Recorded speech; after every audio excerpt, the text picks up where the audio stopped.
Thanks for watching. Don't forget to like, comment, share and subscribe to.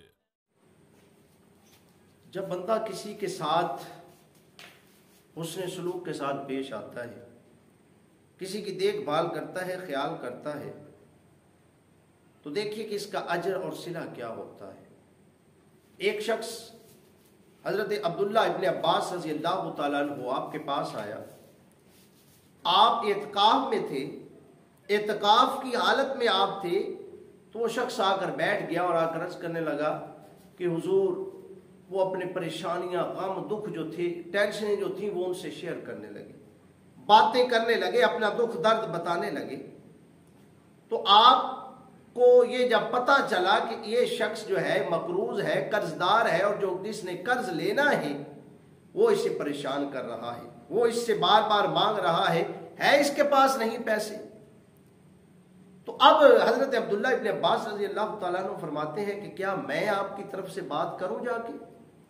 اس نے عرض کیا کہ جی ضرور آپ جو ہے بات کر لیں، کیونکہ میں تو پریشان ہوں، غم زدہ ہوں۔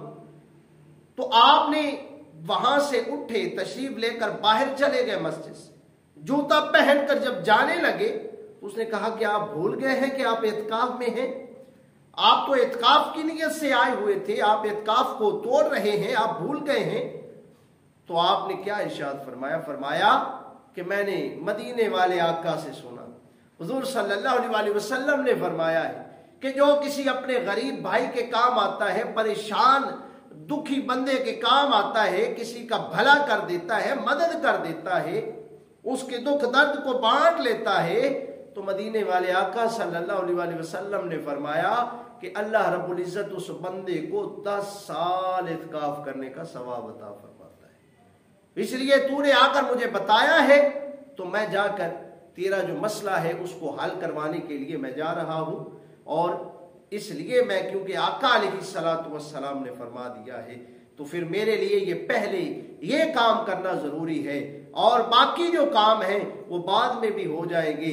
اس اعتکاف کا جو ہے وہ قضا بھی لازم ہو جائے گی، قضا دی بھی جا سکتی ہے، لیکن جب کسی بندے کا دل ٹوٹ جائے، پریشان غم زدہ بندے کا دل ٹوٹ جائے، تو پھر اس کا دل دوبارہ جڑا نہیں کرتا، اور وہ پریشانی کا جو عالم ہوتا ہے اس میں پھر بندہ جو ہے وہ کیسے کر سکتا ہے؟ چونکہ اللہ کے حبیب نے فرمایا کہ من لا یرحم لا یرحم، جو کسی پر رحم نہیں کرتا پھر اس پر بھی رحم نہیں کیا جاتا۔ اگر میں آج رحم نہیں کروں گا تو پھر مجھ پر بھی رحم نہیں کیا جائے گا۔ اس لیے دعا کریں کہ اللہ رب العزت مجھے اور آپ کو ان باتوں پہ عمل کی توفیق نصیب فرمائے۔